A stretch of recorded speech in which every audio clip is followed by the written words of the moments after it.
근무하고 있는 김가을입니다. 오늘 그 자리해 주신 선생님들 중에 아마 유치원 선생님은 한 분도 안 계시는 것 같아요. 오늘 또 서울에서 집회도 있고 여러 가지 이유로 오늘 이렇게 참석하기가 쉬운 자리는 아니었던 것 같아요. 어떤 선생님들은 또 유치원 선생님이 조금 생소하셔서 신청교사에 유치원 선생님도 있어? 하고 생각하시는 분들도 계실 거고, 또 같은 학교에서 근무해 보셨던 경험으로 또 조금은 친숙하신 분들도 계시지 않을까 생각해 봅니다. 저는 그 교직원 노동조합원으로 15년 정도 제 생활을 하고 있어요. 다른 학교급에 비해서 유치원 교사의 어떤 교권이나 처우 개선의 문제들이 굉장히 산재되어 있는 문제들이 많다고 생각을 했고, 이런 부분에 좀 관심을 갖고 지내고 있습니다. 요즘 뭐 교사 교권, 인권 문제들 계속 이제 이슈가 되고 있는데 되게 안타까운 일들도 있었잖아요. 그래서 저도 사실 요 며칠은 이렇게 되게 붕괴하는 마음으로 다른 것에 좀 더 집중을 할 수 없는 시간들로 좀 보내고 있거든요. 아마 선생님들도 그런 마음들이 아니실까 생각해 봅니다. 그렇게 15년 정도 그 노동조합원으로 지내다가 한 10년 정도가 지나니까 좀 또 다른 갈증들이 좀 생겨오더라고요. 좀 교실 수업을 좀 잘해보고 싶다, 또는 내가 해오던 것을 계속 이렇게 되돌려서 하는 느낌이 강해서 뭔가 새로운 것들을 좀 배워보고 싶다는 생각들이 되게 많았어요. 그래서 그 당시에 지인의 추천으로 좀 이런 새로운 갈증들을 좀 채워볼 수 있지 않을까 하는 기대로 실전교사가 된 지는 이제 1년째 되지 않았습니다. 사실 오늘 사례 발표도 조금 교실 속 수업 이야기들을 좀 하고 싶었어요. 여기 오시는 분들이 유치원 수업에 대한 어떤 정보가 없다는 전제로 유치원 또 교육법에 명시하고 있는 엄연한 학교이고, 국가수준 교육과정에 따라서 놀이라는 도구를 이용해서 아이들의 어떤 놀이와 배움들을 좀 성장하도록 그렇게 지원하고 있다는 어떤 사례들을 좀 보여주고 싶었는데, 아까 지금 선생님 말씀하신 것처럼 뭐를 눌러야 되나?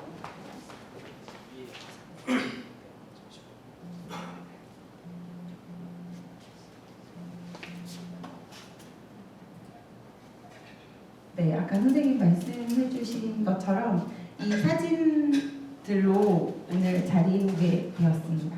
네. 뭘 하는 사진인지 좀 짐작이 되세요? 제가 멜빵바지를 입고 있는데 아무리 유치원 교사여도 이렇게 나이 마흔에 멜빵을 자주 입지는 제가 않습니다. 보시다시피 유퀴즈를 하고 있는 장면인데요. 네. 1학기 교육과정 평가회였어요. 1학기 교육과정 평가회에서 저희가 사실 유퀴즈 했던 내용을 얘기해달라는 명목으로 자리에 오긴 했는데 이게 사실 다거든요. 그래서 어떤 얘기를 해드리면 좋을까 생각을 했었는데, 이 교육과정 평가회에서 화랑키랑 좀 콜라보를 해서 좀 물쓸모 선물들도 좀 준비를 했고요. 퀴즈를 내서 맞추신 분들은 현금 지급도 해드리고, 못 맞추신 분들은 저 자기백, 옆에 계신 선생님이 지금 자기백을 메고 계신데 자기백에서 추첨을 해서 정말 쓸모없는 선물로 받으시고 그 자리에서 이렇게 착장을 하기도 했습니다. 교육과정 평가회가 보통 전 직원들을 다 모이는 것을 전제로 하는데 다 모이기가 사실 쉽지가 않잖아요. 그래서 저희가 이제 자기백을 메고 뭐 급식소의 조리사님들한테 퀴즈를 내러 원정을 가기도 하고요. 여기 사진처럼 뭐 회식 장소에 가서 못하신 분들 마저 하기도 했습니다. 여기 남자 선생님은 저희 유치원 선생님이세요. 유치원 선생님이시고 신규 새로 처음 발령 받아오신 신규 선생님이신데 솔로시거든요. 근데 그 퀴즈를 못 맞추셔서 무쓸모 선물로 퀴즈 그 커플 게임 카드를 선물로 받으셨습니다. 망연자실한 표정으로 계시는 모습입니다. 네. 그런데 이제 선생님들 다들 아시죠? 이렇게 이벤트 아닌 이벤트성 활동들을 하면 선생님들 반응이 어떠실 것 같으세요? 정말 진짜 정말 싫어하십니다.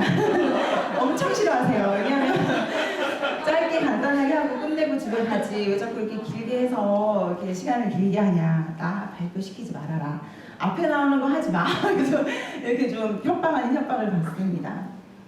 근데 이제 하다 보면 또 선생님들이 굉장히 또 좋아하세요. 좋아하시고 은근히 다음엔 또 뭐 할 건지 이렇게 물어보시기도 하십니다.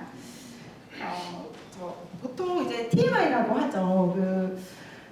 투머치 인포메이션이라고 하는데 저는 사람하고 사람 관계를 좁혀주는데 이 투머치 인포메이션만한 것이 없다고 생각을 하거든요. 그래서 조금 퍼실리테이터라고 하긴 좀 우습지만 좀 교직원들의 관계를 좀 이렇게 간격을 좁혀주는 역할을 하려고 좀 노력을 했습니다. 그럼 도대체 왜 이렇게까지 하는지 궁금하시죠? 네, 혹시 84년생 김지영이라는 책 기억하세요? 네, 84년도에 태어난 김지영이라는 어떤 여성의 삶을 이제 살펴보면서 동시대를 살아가는 좀 우리들의 모습을 좀 투영해 볼 수 있었던 책으로 기억을 합니다. 저 김지영이랑 비슷한 83년생입니다. 그래서 83년생 김가을이라고 적어봤는데요. 지극히 제 개인적인 이야기들을 들으시면서 84년생 김지영 책을 읽듯이 지금 내가 있는 학교는 어떤지, 또는 우리 교실은 어떤지, 또는 내가 지금까지 살펴봤던 지내왔던 학교들은 어땠는지 좀 생각해보는 시간이 됐으면 좋겠습니다.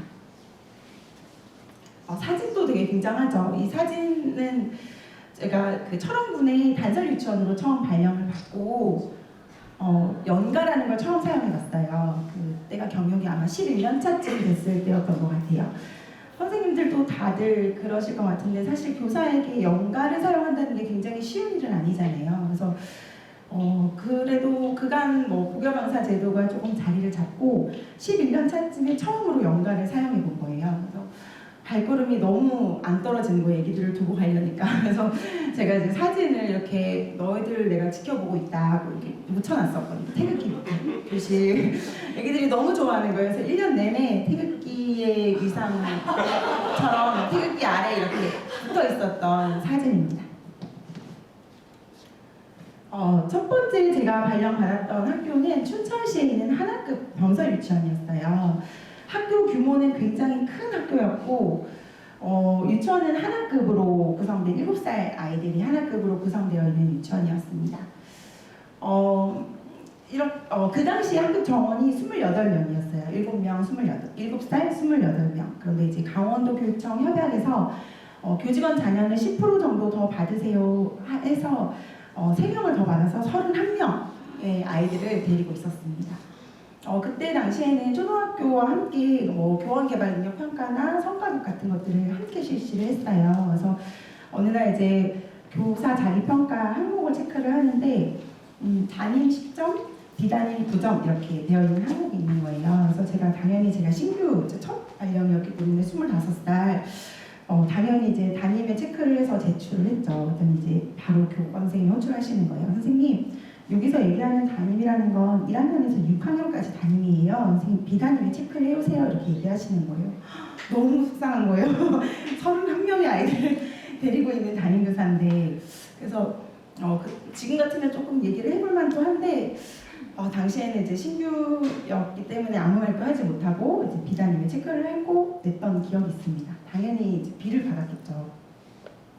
업무도 굉장히 많았어요. 아실지 모르겠지만 한학급 병설 유치원이라는 건 하나의 학교를 소규모 학교를 교사 혼자 운영을 하는 거거든요. 그래서 이게 내가 원장인지 교사인지 행정주무관인지 실장인지 정말 구분이 안 되는 그런 나날의 신규 학교였습니다. 두 번째 학교는 반대로 학교 규모는 굉장히 작은 학교였어요. 학년당 한 학급 정도씩 있는 작은 학교였고 병설 유치원은 4학급이 되는 유치원이었어요. 그래서 원감 선생님이 배치되어 있는 조금 규모가 큰 병설 유치원이었습니다. 그러다 보니까 한 울타리 안에 교장 선생님, 교감 선생님, 원감 선생님, 행정실장님, 이 관리자가 관리자가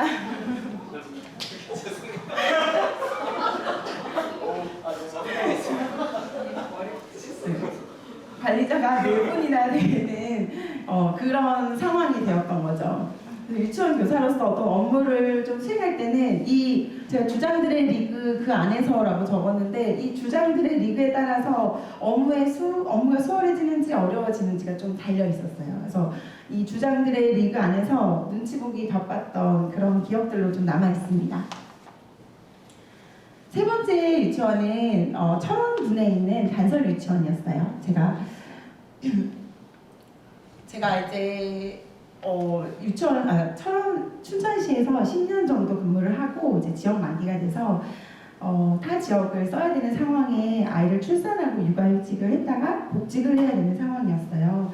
사지만까지 썼는데 정말 모든 네 군데 지역이 다 떨어지고 평생 발을 딛고 살 거라고 생각도 못 해봤던 철원군의 발령을 받았습니다. 당시 너무 우울해서 지도를 찾아봤더니 지도상에 그 개성보다 더 북쪽에 위치해 있더라고요. 그래서 진짜 정말 우울한 마음으로 갔던 기억이 납니다. 제 생애 첫 단설 유치원이었는데 가서 제가 제일 먼저 받았던 업무는 그 당시 갑자기 업무가 폭발적으로 늘었던 안전 업무였어요. 그 당시 모두 다 기피하는 업무를 이제 고이 남겨놓다가 새로 이제 발령받은 선생님에게 넘겨주는 문화가 있었죠. 학급 또한 금쪽이들이 이제 아주 많이 모여있는 기피 학급을 배정받았습니다. 지금 다른 학교급에도 그런 문화들이 있는지 모르겠어요. 제가 아직도 유치원에도 그런 문화들이 좀 존재하고 기피하는 학급, 기피하는 업무들을 새로 발령받은 선생님이나 신규 교사에게 이렇게 폭탄 넘기듯이 이렇게 넘겨주는 문화가 좀 아직까지 좀 자리 잡고 있죠. 저희가 유치원 문화를 바꾸어보자고 하는 순간 사실 이것부터 제일 먼저 바꾸고 싶었어요. 그래서 같이 모여있던 선생님들이 우리 선에서 끝내보자. 기피하는 업무나 기피하는 학급을 새로 오는 선생님에게 넘겨주는 이 폭탄 문화를 우리 대에서 한번 끊어보자 하는 마음으로 조금 움직였던 것 같습니다. 당시에 매주 월요일마다 원장실에서 협의가 이루어졌었어요. 지금 생각해보면 좀 협의라기보다는 원장에게 뭐 보고회나 전달회 정도였던 것으로 기억을 합니다. 협의실이 있음에도 불구하고 그 원장실에서 하는 협의를 굉장히 좀 좋아하세요, 어른들은. 근데 저는 이 공간이 주는 힘이 굉장히 크다고 생각을 하거든요. 그래서 다른 선생님들께도 매우 항상 추천하는 게 작은 협의든 구성원이 많든 적든 큰 협의든 협의는 무조건 제3의 공간에서 하기를 좀 추천을 드립니다. 이 교장실, 원장실에서 이루어지는 협의는 그 공간에서 주는 힘에 아무래도 있다 보니까 좀 동등한 위치에서 협의가 좀 어렵더라고요. 그래서 그 당시에 그렇게 업무를 했던 것 같습니다. 지금은 이제 올해 3월에 춘천으로 다시 발령을 받아서 또다시 단설 유치원에서 근무를 하고 있습니다. 지금 혹시 이렇게 세 곳의 유치원의 지금 과거 15년의 이야기거든요. 15년의 어떤 유치원 문화의 흐름이 좀 보이시나요? 좀 약간 고인물 느낌이죠. 전혀 변화되지 않는 느낌인데요. 그럼 지금은 어떻게 좀 노력을 하고 변화시키고 있는지 말씀드리려고 합니다. 지금 여러분들이 계시는 학교는 어떤가요? 그러면 학교는 어떤 곳이라야 할까요? 학교 신인이 탄생하는 곳. 너무 공감되시죠? 그 몇 해 전에 세종시에서 혁신학교에 걸었던 슬로건이에요. 학교 신인이 탄생하는 곳. 너무 좋아서 적어봤습니다. 학교는 그 학생만 사는 곳이 아니라 사람들이 사는 곳이라고 저도 생각을 해요. 저희가 너무 좀 뻔하고 상투적이라서 가끔 간과하지만 사실 학교 교육의 목표는 민주시민 양성이잖아요.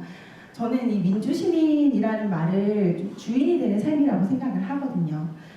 학생이나 아이들이나 어른들이나 본인의 삶에서 주인이 되는 삶을 사는 게 민주시민이 아닐까 생각을 해봅니다.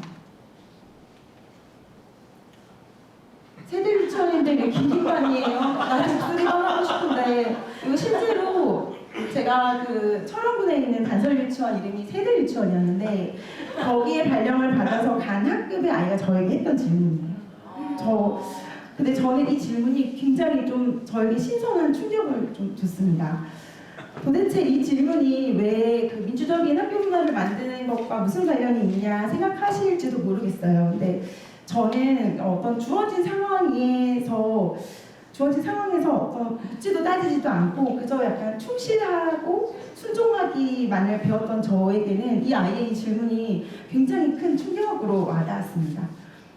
세대 유치원에 발령을 받아서 기린반이라는 학급 배정을 받으면 저는 이 아이들 학급 운영을 충실히 하고 아이들에게 가르쳐야 할 것들을 가르치면서 교사로서의 조금씩 자긍심도 가지면서 그렇게 살았었거든요. 근데 발령을 받은 곳에서 아이가 이렇게 질문을 하는 거예요. 왜 새들 유치원인데 비린발을 해야 되냐고, 독수리관 하고 싶은데. 이 아이의 질문을 듣고 왜 우리는 아무도 이런 질문을 하지 않았을까? 이런 생각이 들었어요. 그리고 어쩌면 우리도 유치원에서 하고 있는 여러 가지 업무, 일상들, 그냥 관행상 습관처럼 해오던 일들 하나하나를 좀 이 아이처럼 좀 묻고 따지고 좀 되짚어 볼 필요가 있지 않을까 하는 생각을 해봤습니다. 어쩌면 학교 문화를 바꿔나가는 방향을 이 아이의 질문에 그 방향이 다 들어있지 않을까라는 생각까지 들었습니다. 어떤 변화에든 좀 그 희생이 따르기 마련이잖아요. 그래서 상처받지 않고라는 좀 단서를 달아봤습니다. 상처받지 않고, 그리고 이벤트성이나 구성원이 달라진다고 해서 바뀌는 게 아니라 지속 가능한 어떤 변화를 가져오기 위한 전제는 뭐가 있을까? 아마 공감하시는 내용들일 것 같아요. 성장, 공감, 협업, 공공성, 민주성, 변화를 두려워하지 않는 용기, 혁신이라고 생각을 해봤습니다. 아마 다들 공감하실 내용인 것 같고요. 이 중에서 특별히 저는 이 공공성에 대해서 말씀을 드리고 싶어요. 아이들이 춘천시에 있는 어느 유치원에 다니고 철원군에 있는 어느 유치원에 다니든 같은 교육의 질을 보장받는 공공성을 의미하기도 하고요. 교사로서 어느 시군에서 근무하든지 같은 어떤 권리를 누릴 수 있는 공공성을 의미하기도 합니다. 그런데 여기서 제가 좀 강조하고 싶은 공공성은 저희는 모두 교사들이잖아요. 저희가 가르치는 이 아이들이 성장을 해서 성인이 되면 사회 구성원으로서 각자 여러 가지 직종에서 일을 하고 아마 살게 될 겁니다. 그래서 그런 의미에서 조금 접근해 보고 싶은 건데요. 유치원이라는 학교 안에도 제가 당시 근무하던 곳에서 28명의 교직원들이 함께 근무를 했습니다. 이 28명의 그 직종이 모두 교사가 아니라 굉장히 다양한 직종의 사람들이 모여 있잖아요. 그런 의미로 쓴 공공성인데요. 우리 같이 근무하고 있는 여러 직종의 직원이 내가 가르치는 우리 반 아이가 성인이 되어서 하게 될 일이라는 생각을 하면서 접근을 하면 어떨까. 그렇게 접근을 한다면 이 한 울타리 안에 있는 여러 직종의 교사들을 정규직, 비정규직 또는 교사, 행정직 이렇게 이중적인 잣대로 구분을 짓는 것이 아니라 좀 민주적인 조직의 문화를 바꾸는데 좀 도움이 되지 않을까, 전제가 되지 않을까 하는 마음으로 공공성의 의미를 넣어봤습니다. 그러면 왜 바꿔야 할까요? 유치원은 여초 집단이고 매우 순종적인 여성들이 모여있는 여초 집단 정말 그 자체였어요. 그래서 몇 관리자들의 의견대로 흘러가는, 순조롭게 흘러가는 분위기가 굉장히 강했어요. 그래서 누구든지 어떤 이야기든지 좀 꺼내놓고 다 이야기를 할 수 있는 그런 분위기를 좀 만들어야 했습니다. 그러기 위해서는 아무도 말하지 않아서 책임마저 모두 다 회피하는 것이 아니라 모두 다 같이 꺼내놓고 이야기를 나누기 때문에 공동의 책임도 나누어 가질 수 있는 그런 분위기를 좀 만들어야 했습니다. 그래서 다양한 활동들을 좀 진행을 하려고 기존에 하던 것과 다르게 진행을 하려고 노력을 했고요. 저희는 사실 모두 다 이 교직원들이 일로 만난 사이잖아요. 이 건조한 일로 만난 사이에서 민주성이나 자발성 같은 것들이 탄탄하게 자리를 잡기 위해서 가장 핵심적인 요소는 저는 즐거움이라고 생각을 했어요. 민주성, 자발성, 자율성 다 좋지만 이 많은 교직원들을 결국에 다시 모이게 만들고 어떤 일을 함께하게 만드는 건 전 이 즐거움에 있다고 생각을 했거든요. 그래서 민주적인 문화 만들기 이전에 이 즐거움이 핵심 요소가 아닐까 생각을 해봤습니다. 그 즐거움을 좀 달리기 위해서 했던 여러 가지 활동들을 사진으로 좀 넣어봤습니다. 구체적인 여러 가지 사안들을 좀 꺼내놓고 협의하고 이야기를 나누는 일들을 그냥 1년의 과정들을 계속 반복했던 것 같아요. 그럼에도 불구하고 우리가 직면하게 되는 문제들은 계속 생기죠. 어떤 문제들은 좀 머리를 맞대고 협의를 하다 보면 결론이 나는 문제들도 있지만 학교 안에서 일어나는 일들 중에 대부분은 아무리 머리를 맞대도 해결 방안이 나오지 않는 것들이 많더라고요.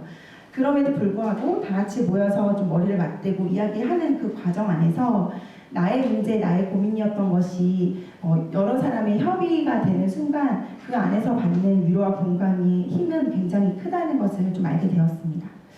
제가 좀 겪었던 시행착오는 민주적인 방식이 되게 좋다고 생각을 해서 민주적인 것은 모두 다 같이 함께라는 그런 좀 집착을 좀 했던 것 같아요. 그래서 어떤 사안이든지 전부 다 같이 함께 이런 것에 좀 목을 매는 순간 여러 구성원들이 민주적인 방식은 뭔가 시간 낭비, 감정 소모가 굉장히 커서 좀 비합리적인 거야 하고 치부해버리기 되게 쉽더라고요. 그래서 민주적인 문화를 바꾸기 위해서는 민주적인 것이 합리적이라는 생각이 들 수 있게 그렇게 좀 느껴지도록 운영을 하려고 노력을 했습니다. 이게 실제로 세대유치원에 있던 화장실, 교직원 화장실에 붙어있던 글귀예요. 화장실에 들어갔더니 이렇게 적혀 있더라고요. 큰 글씨를 다 같이 읽어봐도 괜찮아요. 다 같이 한번 읽어볼까요? 지혜는 들으면서 웃고 후회는 말하면서 웃는다. 되게 좋은 말이죠. 혹시 동의는 하시나요?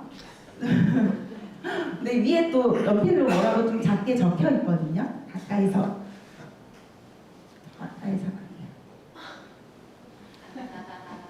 지혜는 후회를 거듭하면서 생기지요. 많이 듣고 많이 말하세요. 이 말에 동의하지 않는 제가 실제로 화장실에서 볼일을 보다가 연필을 꺼내서 적었던 문구입니다. 저는 그 많은 후회와 많은 실수와 후회를 거듭함으로 지혜가 생긴다고 생각을 하거든요. 많이 실수하시고 많이 후회하시길 바랍니다. 저는 이 많은 실수와 후회가 우리들을 주인으로 만들어 줄 거라고 믿고 있습니다. 감사합니다.